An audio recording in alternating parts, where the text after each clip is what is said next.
Hi అండి, అందరికీ నమస్కారం.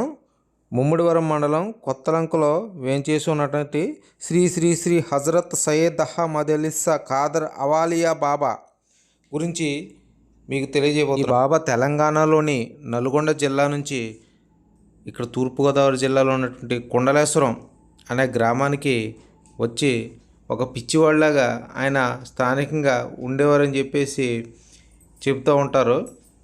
ఆయన యొక్క మహిమలను స్థానికులు ఎవరు గుర్తించకపోవడంతో గేదెల వెంకటరత్నం కుటుంబ సభ్యులు అది గ్రహించి అక్కడికి తీసుకెళ్ళటం జరిగింది. గేదెల వెంకటరత్నం వారి కుటుంబ సభ్యులు ఇప్పటికీ బాబావారి సేవలో నిమగ్నమై ఉంటారు. ఈ ఆలయ ఆవరణలో అప్పటి బాబా కాలం నాటి కొన్ని వృక్షాలు కూడా ఉన్నాయి. వీటిని కొట్టేయకుండా ఇప్పటికీ నిర్వాహకులు వాటిని అలాగే ఉంచుతారు. ఉత్సవాలు జరిగేటప్పుడు మన దేశంలో ఉన్నటువంటి ఇతర రాష్ట్రాల నుంచే కాకుండా ఇతర దేశాల్లో ఉన్నటువంటి బాబా భక్తులు ఎక్కువ మొత్తంలో ఇక్కడికి వచ్చి స్థానికంగా బాబావారిని దర్శించుకుంటుంటారు. గారు చాలా మహిమలు చూపించేవారని చెప్తారు. అందులో ఒకటి కొబ్బరికాయకు కొమ్ములు రావడం చూస్తున్నారు కదా, పైన వీడియోలో కొబ్బరికాయకి కొమ్ములు ఉంటాయి. అవి బాబాగారి సమాధి పైన ఇప్పటికీ కూడా మనం చూడొచ్చు. ఆ రోజుల్లో దానికి సంబంధించి ఒక స్టోరీ కూడా కుటుంబ సభ్యులు చెప్పారు. వెంకటరత్నం గారు, గేదెల వెంకటరత్నం గారు, ఈయన గోవిందరాజులు గారు అండి. బాబా గారిని ఎత్తుకుని ఇంకా బాబా గారు ఎక్కడికైనా వెళ్ళినా ఈయనే తీసుకొచ్చి వచ్చి ఇంటికి తీసి సేవ చేశారు. ఈయన తాతారావు గారి ముగ్గురు బ్రదర్స్ అండి. మా అమ్మగారు, నాన్నగారు. ఈవిడ మా పిన్ని అండి, మెహరీనిసా ఖైరీనిసా అని బాబా గారు పెట్టుకున్నారటండి వాళ్ళ పేర్లు. స్వామినాయుడు గారు వీళ్ళ దంపతులు. ఈ దంపతులు ఇదిగో చిన్నతనాన్నే బాబా గారు వాళ్ళ పాయసం ఇచ్చి బాబా గారి సన్నిధిలో అమ్మా పిన్ని కూడా. బాబా గారిని గోవిందరాజులు గారు తన భుజంపై ఎక్కించుకుని ఈ గ్రామానికి తీసుకొచ్చారని చెప్పేసి వారి కుటుంబ సభ్యులు తెలుపుతున్నారు. లోనే విందాం. ఏం జరిగింది చెప్పండి. ముందుగానే బాబా గారు మా అమ్మగారికి మా పిన్ని గారికి సూచనలు ఇచ్చారంట. ఆయన జీవ సమాధి ఎప్పుడవుతారో కూడా తెలియపరిచారట. తర్వాత మా టైంలో ఆయన చెప్పిన టైంకి మా అమ్మగారు తొడ మీదే ఆయన శ్వాస వదిలినట్టు అయిందటండి. అప్పటి నుంచి అప్పుడు ముస్లిమ్స్ అది చాలా మంది వచ్చి రావడం జరిగిందంట. ఆయన శ్వాస వదిలేసాడని తెలిసి అక్కడ బాలసుబ్రహ్మణ్య పిల్లి మద్రాసు నుంచి కూడా కలెక్టర్ గారు అటండి, ఆయన కూడా ఆ టైంగా వచ్చారటండి బాబా గారి దగ్గరికి.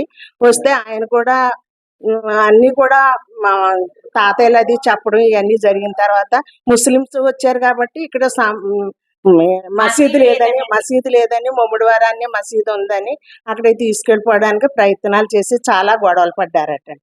అప్పుడు కలెక్టర్ గారు వెంకటరత్నం ఇంక వదిలేసేయి, బాబా గారు చూసుకుంటారులే అని చెప్పి అనడంతో తాతయ్య వదిలేయడం జరిగిందట. వీళ్ళు మోసుకెళ్తున్నారటండి ముమ్మిడివారం. కొంత దూరం బందారపాలెం వంతెన దాటిన తర్వాత కొంత దూరం వెళ్ళిన తర్వాత అక్కడి నుంచి పెట్టి వాళ్ళ భుజాల మీదే ఉంది. బాబా గారు మాయమైపోయి ఇక్కడ రావడం జరిగిందండి.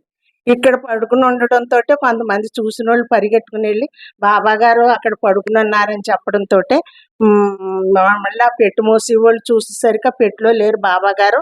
యువతలకి బాబా గారు ఇక్కడ ఉన్నారని తెలిసి అందరు ఇక్కడికి వచ్చి సమాధి చేసడానికి ప్రయత్నాలు చేశారండి. అందరూ కలిసి చేస్తే అప్పుడు తర్వాత మా అమ్మగారిని మా పిన్ని గారు ఆడవాళ్ళు అవడంతో ముస్లిమ్స్ మట్టి వేయడానికి వీలు లేదని చెప్పేసి గొడవ పెట్టారట. అప్పుడు తాతయ్యలు చాలా గొడవ పడ్డారట. తర్వాత వీళ్ళేమో ఒక ఆయత్తు చదివితే, ఖురాన్ ఆయత్తు చదివితే మేము వీళ్ళ చేత మట్టి ఇస్తామని చెప్పేసి వాళ్ళు ముస్లిమ్స్ అనడంతో ఖురాన్ ఆయత్తు ఇచ్చి పుస్తకం ఇచ్చి చదవమంటే వీళ్ళిద్దరూ కూడా చదివేశారట. అప్పుడు సరే బాబా ఉన్నారు అని చెప్పేసి లెక్కల్లో వీళ్ళ చేత మట్టి వేయించడం జరిగింది అన్నమాట. అప్పుడు ఇక్కడ సమాధి జరిగింది. నా పేరు సూర్యకుమారి అండి. బాబా గారు ఆలయం ఇక్కడ ఎందుకు కట్టారు అసలు? నల్లగొండ జిల్లా వలీకొండ నుంచి తపస్సు చేసుకుంటూ మూసీ నది పొంగినప్పుడు కుండలేశ్వరం వచ్చారటండి బాబా. కుండలేశ్వరాన్ని శివాలయం చుట్టూరు తిరుగుతూ గోదావరిలో వెళ్ళిపోతా ఉంటే అయ్యి బాబా బాబా పడిపోయారు అనుకునేవారట. కానీ ఆయన తామరాకం మీద కూర్చుని నదులన్నీ తిరిగేసేవారట. అప్పుడు మా ముత్తాతమ్మ తాతయ్య గారి పిల్లలు లేకపోతే గోవిందరాజుల గారికి బాబు పండు ఫలమా పట్టుకుని వెళ్ళమ్మా కుండలేశ్వరం అని చెప్పారట. అప్పుడు కుండలేశ్వరం తాతయ్య గారు వెళ్ళారట. వెళితే ఆయన దర్శనం ఇవ్వలేదటండి. తాతయ్య గారు మళ్ళా కరివేని రేపు వచ్చేసి అక్కడ పొలం పని చేసుకుంటుంటే అక్కడికి వచ్చి కూర్చుని ఉన్నారటండి. తాతయ్య గారు పాలు పితికి పెట్టితే పాము వచ్చి తాగిందటండి. ఆయన ముట్టుకోలేదటండి. అలాగే వస్తా వెళ్తా ఉండేవారటండి. రోజు తాతయ్య గారు ఈయన మహిమలన్నీ పాము తీసి పక్కన పెట్టడం ఇవన్నీ చూసేవారటండి. కొన్నాళ్ళకి వెంకటరత్నం గారు పెద్ద ఆయన అనమాట అండి. ముగ్గురు బ్రదర్స్ వీళ్ళు. వెంకటరత్నం గారు కూర్టు పని మీద కాకినాడ వెళ్తున్నారటండి.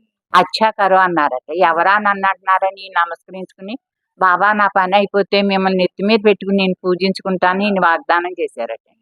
ఆయన పని అంతా అయిపోయిందటండి. అప్పుడు తాతయ్య గారు వచ్చి ఈ ముగ్గురు కలిసి వెళ్ళటండి. ఒక బొండం పెట్టారటండి. బొండం పెట్టి వీళ్ళు భయం వేసి ఆవిడ దూరం వెళ్ళిపోయారటండి. అది తాగారటండి ఆయన. రోజు వెళ్ళి పెట్టిగోరటండి. ఎన్నాళ్ళకో ఆయన దగ్గరికి వెళ్ళిన తర్వాత బాబా గారు ఇంటికి వెళ్దామా బాబా అంటే చల్లరే అని తాతయ్య గారు మెళ్ళెక్కి కూర్చున్నారట. మెళ్ళెక్కి కూర్చుని గోదావరిలో దింపేశారటండి తాతయ్య గారు, గోవిందరాజులు గారు. అప్పుడు భూమి మీద ఎలా నడిచారో అలాగా తాతయ్య గారు వచ్చారటండి. వచ్చిన తర్వాత ఇంటికి తీసుకొస్తే ఇంకా వేలాది వేల జనం బాబా గారి దగ్గరికి రావడం, ఆయన పిల్లలు లేని పిల్లలు ఇవ్వడం, మీరు ఎలా వచ్చారో ఆయన చెప్పేసి ఇవ్వరటండి. మనస్ఫూర్తిగా వచ్చిన వాళ్ళది ఆ ప్రసాదం తీసుకునేవారటండి. అలాగే ఉండేదట బాబు. కొన్నాళ్ళకి మా అమ్మగారు మా పిన్ని గారు కూడా చిన్నపిల్లలండి. వాళ్ళంటండి మెహరీనిసా ఖైరీనిసా అని బాబా గారే పెట్టుకున్నారండి పేర్లు. వాళ్ళ ఖురాన్ అంతా కూడా చదివేసేవారండి. సలాంలు అయ్యి పాడించుకునేవారటండి హారమణితో. అది ఇలాగా బాబా గారి దగ్గర అలా 40 సంవత్సరాలు తాతయ్య గారితోటే ఉన్నారటండి బాబా గారు. ఈయన నవఖండ యాగం కూడా చేశారటండి. 9 భాగాలుగా శరీరం తీసుకుని అతుక్కున్నారు. ఖండయోగం కూడా చేశారటండి. ఇలా బాబా ఇక్కడే ఉండేదటండి ఆ చెట్టు. అయితే తాతయ్య గారికి ఎవరో దింపితేస్తుంటే ఒక ఆయన అడిగితేని బాబా చెట్లు కదా అనేమో తాతయ్య గారు చెప్పారటండి. బాబా గారికి ఏమైనా కొమ్ములు వచ్చినాయా అని వాడు అడిగాడటండి. అడిగితే తాతయ్య గారు స్నానం చేసి తెల్లవారుజామున లేచి వచ్చేసరికి ఇక్కడ కొమ్ములు వచ్చిన కాయలు పడినాయటండి. అప్పటి నుంచి బాబా గారి సన్నిధిలో అలా ఉంటాయి అన్నమాట. ఎన్ని రోజులు చేస్తారండి ఉత్సవాలు? 3 రోజులండి. 15వ తారీఖున మొదలండి. తర్వాత 3 రోజులు బాబా గారికి దీపారాధన ఉంటుందండి, జియారత్ ఉంటుంది. 3 రోజులు చేస్తారండి. చాలా వైభవంగా అవుతుందండి. అంటే ఇప్పుడు కమిటీలో ఎన్ని రకాలండి? అంటే ఎంతమంది? ముగ్గురండి. ముగ్గురు బ్రదర్స్ బెడ్ లో చేస్తారనమాట అండి. ఇది అంటే మేము ఆడపిల్లలం అని మీరు అంటే మేము ఇక్కడ హక్కు ఉందా అని అడగచ్చు. కానీ మేము మగపిల్లలు లేరండి నాన్నగారు, అంచేత మేము చేస్తున్నాం అనమాట. చెప్పండి. బాబా గారు దాంట్లో నెయ్యి ఉందటండి. నూతిలో నెయ్యి ఎండిపోయిందటండి. నీళ్లు లేవని వాళ్ళందరూ పాపం బాధపడుతుంటే ఈయన వెళ్ళి బిందులన్నీ నూతిలో పాడేశారటండి. పాడేసిన తర్వాత ఆ జల అలా పొంగుకొచ్చిందటండి. ఇలాగే ఎన్నో మహిమలు చేసేవారట బాబు. పిల్లలు లేని పిల్లల్ని ఇవ్వడం, ఉద్యోగ రీత్యా కాదు, వ్యాపార రీత్యా కాదు, అనుకున్న పనులు ఇప్పటికీ అలాగే జరుగుతాయండి. ఇప్పటికి అలాగే ఇక్కడ ఒక మంగళ ఉంటాడండి. ఆ మంగళే అన్ని పిల్లలు లేని వాళ్ళు గుండెలు అయ్యి వేస్తాడు, మొక్కుబళ్ళు అయ్యి ఉంటాయండి. ఇక్కడ అలా జరుగుతూ ఉంటది బాబు. ఇదంతా ఆశ్రమం లాగా. బాబా గారు జీవం ఉండగా ఉండేది ఇంక ఈ ప్రాంతంలోనే. ఇక్కడ స్తూపం ఉంటుంది. ఇది రోడ్డు పక్కన ఉంటుంది కొత్తలంకలో. ఇప్పుడు ప్రస్తుతం ఉన్నది ఆలయం. ఆయన్ని సమాధి చేసింది అక్కడ ఉన్నది. ఇది పాతది ఇల్లు ఉండేది. ఇక్కడ ఇల్లు తీసేశారు వాళ్ళు పూర్వీకులు. అసలు ఎక్కడ ఉండేవారట వాళ్ళ పూర్వీకులు చెప్పారు. ఈ వీడియో నచ్చితే లైక్ చేయండి, షేర్ చేయండి, సబ్స్క్రైబ్ చేయండి.